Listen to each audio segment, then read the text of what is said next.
Metsuyan Shinkarim, pessoas especiais. Este exatamente é o capítulo Yod, é o 10º capítulo do Even Shlema, do nosso mestre, o Gaon de Vilna, o mestre do Rebbe de Volozhin, o mestre dos lituanos e o mestre daquele que ama o estudo da Torá. Nesse capítulo parece ser um capítulo difícil e duro, mas é um capítulo que a gente tem que entender. É quando a gente vai até o nutricionista, ele fala, tem que fazer dieta, tem que fazer atividade física, tem que mudar, tem que fazer alguma coisa diferente, é mudar a percepção.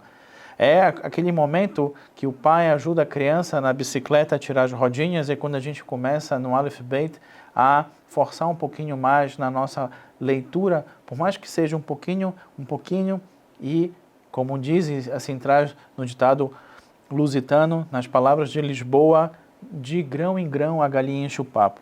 Então, em relação à recompensa e punição, me dá que negue de me dá. Se você faz o bem, você recebe o bem. Se você faz o mal, você recebe o mal. Agora, quando e de que forma, isso é um grande mistério, que há livros e compêndios que explicam sobre isso, que vão da Kabbalah, Hassidut, até o Mussar, esse movimento ético. Entretanto, a gente sabe que a Tzedakah, que é essa justiça social, elas são as portas da Torá. A recompensa da Tzedakah é a riqueza, e a recompensa da justiça verdadeira é o domínio. Mas quem não promove a justiça, ou seja, quem não faz Tzedakah, ele deteriora a riqueza, o domínio advindos desse mandamento. Então, por isso que é muito importante. Existem várias formas da gente ajudar o próximo a fazer Tzedakah. Mas aquele que não faz, ele está obstruindo o shefa, que na verdade não é para a pessoa, é para si mesmo. Existe um movimento que sempre vai existir, que é dos mais humildes e os mais afortunados. Existe esse movimento que o mais afortunado, existe uma mitzvah que ele tem que fazer, que é ajudar os humildes, e os humildes, naquele momento cíclico da vida, eles têm que ter a humildade de poder receber. Isso também faz parte das portas que a gente precisa abrir ou fechar.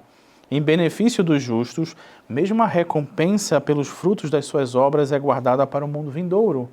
A gente não sabe quais são os resbonot, as contas de Hashem em relação a isso. E a gente pode se perguntar, mas eu vejo um rico que é rico, e por que eu tenho e passo por tanto sofrimento, o que isso passa por ele? E nas palavras do Baal Shem Tov, o Biala Rebbe de Ostrova, que hoje está em Miami, e uma vez, numa Yardut com ele, numa reunião racídica, ele me falou o seguinte: Baal Shem Tov tinha 2 alunos, e esses 2 alunos eram brilhantes. Um tinha uma facilidade muito grande de receber presentes, de receber favores, de receber tudo aquilo que é de melhor na vida. E o segundo também conseguia as coisas, mas com muito sacrifício, com duras penas. E aí aquele que conseguia com sacrifício perguntou para o seu mestre por que o outro parecia que estava tudo sempre com as portas do chefa abertas para ele, enquanto ele tinha que forçar para ter esse chefa. Então ele falou o seguinte: vai até uma pequena cidade e procura o Efraim, um velho senhor chamado Efraim. Então ele andou numa região na Europa Oriental em busca desse Efraim, ninguém sabia, então ele foi para uma única pessoa que poderia saber, que era aquele que faz o adios, que é quem trabalha na Hevra Kadisha. Então quando ele chegou com o responsável da Hevra Kadisha, ele perguntou quem era Efraim, ele falou assim: olha, era uma pessoa muito ruim, eu fui o único que estive no momento que ele deixou esse mundo, porque eu sou da Hevra Kadisha, então eu tive que fazer a sua tahará, a sua limpeza espiritual, o seu banho ritualístico, então fui eu que fiz, então eu também fiz todo o processo dele, ninguém quis vir, porque ele era uma pessoa muito ruim. Então esse Hassid voltou para Baal Shem Tov e falou assim: mestre, eu não estou entendendo, eu perdi dias de estudo de Torá, de contemplação da natureza, de conversar com Hashem para escutar que o Efraim era uma pessoa ruim. Então o Baal Shem Tov falou assim: então, era você, na sua vida passada. Então, muitas das vezes, nessa vida, a retificação que a gente tem que fazer é em relação a uma vida passada. Mas faça com alegria, com besimihá, tudo que acontece na sua vida. Então, esse peso deixa de ser peso e passa a ser aprendizado. É o que traz para a gente, nessa ação entre recompensa e punição é quando a punição passa a ser aprendizado. Consta no Moed Katan, assim traz nas palavras do Gaon de Vilna, 3 juízos passam pelo homem até que ele chegue no Jardim do Éden. E eles são o dia do juízo, o Guerrinon e o pavor da morte. É o Pahat Amet, é o pavor da morte. Conforme a alma tem pavor do anjo da morte, e depois disso chegará ao Jardim do Éden. Também isso consta no livro de Ética dos Pais, o Pirkei Avot, que a gente tem que entender, que a gente tem que fazer o bem, que vai chegar o dia que a gente vai deixar essa terra. Mas a gente não pode ter o medo da morte só pelo medo em si. A gente tem que fazer que cada dia seja um dia especial. Por isso, também o Gaon de Vilna falava para os seus alunos que todos os dias o atributo do juízo acusa e não escutam até o dia da sua morte. De que forma cada um de nós pode trazer bons advogados e retirar os acusadores? É através dos bons atos, é o estudo da Torá e também da Tefilá. Quando a gente faz uma tefilá, quando você responde amém, você está na sinagoga, o Habib está fazendo Kadish, responda amém, não converse. Cada amém é um defensor, é um anjo que você cria. E quando você deixa de responder amém, você pode estar trazendo para si uma severidade desnecessária. Isso, inclusive, é o ensinamento do Tosfot Yom Tov sobre a importância da gente também saber que um local sagrado tem que ser preservado. E nas palavras do Gaon de Vilna, a Sitra Hara busca retribuir imediatamente ao homem de acordo com a sua maldade. Mas o bem é guardado para os justos até que ele seja retribuído. Então, existe uma fonte da Sitra Hara que ela também alimenta os seus, aqueles que bebem. Mas vai chegar um momento também que a conta, né, essa loto espiritual vai chegar também na pessoa que faz os atos de bondade. O Jardim do Éden, ele está no sudeste do mundo e o Guerrinon no norte. O que significa? Que eles estão próximos um do outro. E a porta de cada um depende de cada um de nós. E com isso, em relação a esse capítulo, me lembra a importância que nós temos que ter e olhar para as pessoas menos de forma punitiva e demais de uma forma de como a gente pode trazer recompensa para as pessoas e para nós mesmos.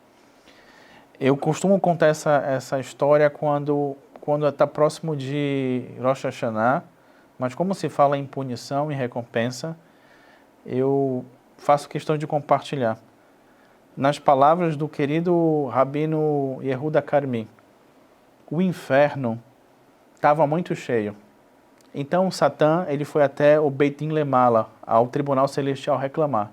Olha, está muito cheio aqui o inferno. E agora?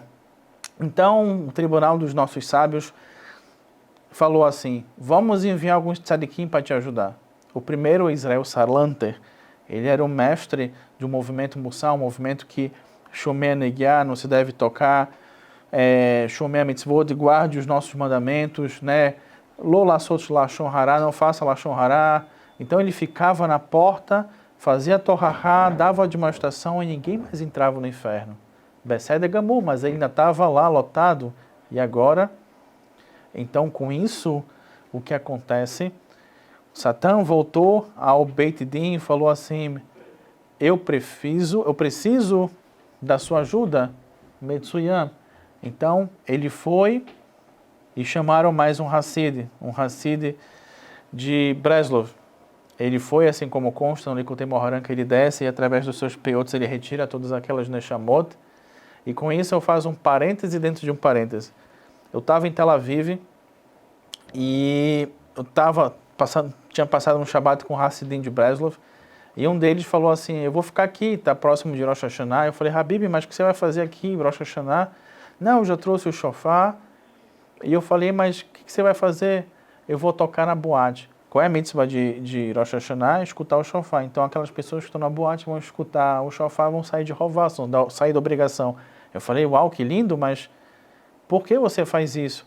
Ele falou, alguns anos atrás eu escutei o shofar. Então isso é retirar as almas do Guerrinon através de um Hassid. Besed Gamur, mas o inferno ainda está cheio. Satã volta e falou assim, tá bom, já saiu um monte, ninguém mais entra, mas ainda tem uma parte, um puxadinho perto da minha morada que ainda está muito cheio, dom. Nesse caso, então a gente vai precisar de um Hassid Chabad. Então ele manda o Hassid Chabad olha para um lado, olha para outro, começa a fazer uma contagem, ele viu que tem ele viu que tinha uma quantidade mínima de judeus que precisa para tefilá, ele fala, então vamos abrir um Beit Chabad daqui. O que significa vamos abrir uma sinagoga daqui? Então qual é a ideia da Hasud Chabad? É transformar um lugar diverso, sem Kedushá, em um lugar Kodesh. E isso pode ser feito com cada um de nós, quando a gente deixa de apontar o dedo para as pessoas e passa a saber e buscar de como a gente pode levantar aquela Neshama. Então, queridos, esse fica o ensinamento para a gente. E por fim, traz o Gaon de Vilna, a essência do Jardim do Éden é a água e a essência do Guerrinon é o fogo. Os mundos superiores se utilizam dessas duas bases. Os mundos inferiores se utilizam do vento e o pó. O homem precisa trabalhar com todas essas bases. Esses são os 4 elementos.